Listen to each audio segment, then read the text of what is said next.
Pregunta que formula la diputada doña Carmen Rosa Hernández Jorge, del Grupo Parlamentario de Nueva Canarias, sobre la intención respecto a la eliminación en cuarto de la ESO de la materia obligatoria de Historia de Canarias, dirigida a la señora consejera de Educación, Universidades, Cultura y Deporte. Señora diputada, tiene la palabra. Gracias. Doy por reproducida la pregunta. Muchas gracias, señora diputada. Señora consejera. Gracias. Bueno, me pregunta por la intención de su consejería. Vamos a ver. A nosotros nos parece que ya más nos corresponde plantear, no en esto, en cualquier otra cosa, nuestra obligación es hacer la propuesta más asertiva, la que nosotros entendemos que es la mejor para nuestro alumnado y, por supuesto, basada siempre en principios psicopedagógicos, que es la que nos mueve, ¿no? Bien, usted sabe que con esta nueva ley el 40% del currículum lo puede poner las autonomías y eso es lo que hemos hecho. Mire, y como sabe también, cada vez que redactamos un currículum, en este caso tenemos unos principios básicos. Se los voy a leer para que vean dónde está ubicada todo lo que tiene que ver con la historia de Canarias. El currículo de la Comunidad Autónoma de Canarias contribuirá, además, a que el alumnado conozca, aprecie y respete los aspectos culturales, históricos, geográficos, naturales, sociales y lingüísticos más relevantes de la comunidad, así como los de su entorno, según lo requieran las diferentes áreas, valorando la posibilidad de acción para su conservación. Por otro lado, usted sabe también como docente que la enseñanza competencial implica que todos los aprendizajes y saberes deben estar integrados y contextualizados en la realidad más cercana del alumno. Bien, teniendo en cuenta todo esto, nos parecía, y además cuando vea el currículo, porque evidentemente el currículo se está elaborando ahora mismo, es decir, verá que con estos principios que le acabo de leer, la materia va a estar impregnada en cada una de las asignaturas que va a dar el alumno. Y además con una novedad, empieza desde no solamente ya de primero de primaria, desde infantil se está trabajando todo esto y llega, por supuesto, hasta que el alumno termine su formación. Entonces, teniendo en cuenta esto, nos parecía mucho más oportuno aumentar ese 5%. Recuerde que antes era el 35%, ahora es el 40%, incluso aumentamos un 5% como materia. Y nos parecía bastante representativo lo que estamos estudiando de Canarias con eso.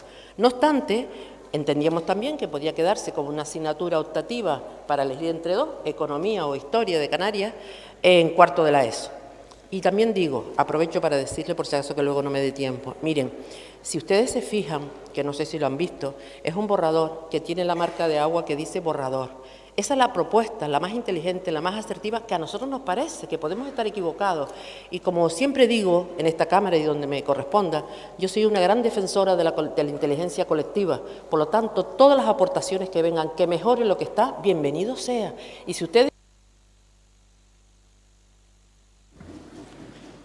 Muchas gracias, señora consejera.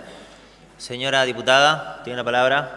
Decía Manuel Alemán en su obra cumbre Psicología del hombre canario en 1981 que la historia de un pueblo es siempre un elemento constitutivo de su identidad. Más aún, un pueblo y su historia constituyen una sola y única realidad, el pueblo. Porque ¿qué es un pueblo? Sino, ante todo, una historia, la historia viviente de una comunidad. Los últimos acontecimientos, consejera, en relación a la asignatura de Historia de Canarias me han sorprendido y me convencen de que hoy es más necesario que nunca la reflexión a la que nos invitaba Manuel Alemán.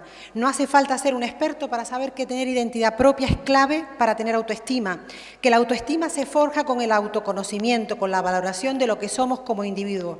Y ocurre exactamente lo mismo cuando hablamos de la identidad de una comunidad, de un país, de un pueblo.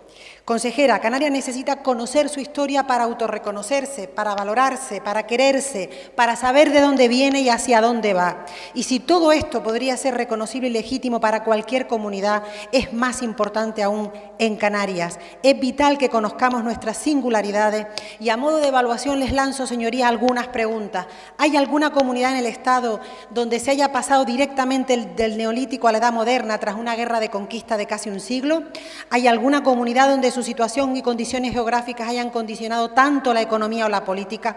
¿Hay alguna comunidad donde las condiciones naturales sean tan diversas y singulares, que sea macaronésica, volcánica y donde haya más de 4.000 endemismos? No puede ser optativo conocer las respuestas a esta pregunta, consejera, como no es optativo saber que 4 más 4 es 8 y que corazón lleva tilde. Por eso pedimos que se rectifique, que se mantenga esta asignatura en cuarto, que se refuerce al profesorado para tener los recursos y los materiales para poderla dar de manera correcta, porque a veces se priorizan otros contenidos, y le pido y le ruego que rectifiquemos. Sé que aunque digan que es de sabio, no está de moda eso de rectificar, pero estoy segura, consejera, que en esto también seremos singulares. Muchas gracias.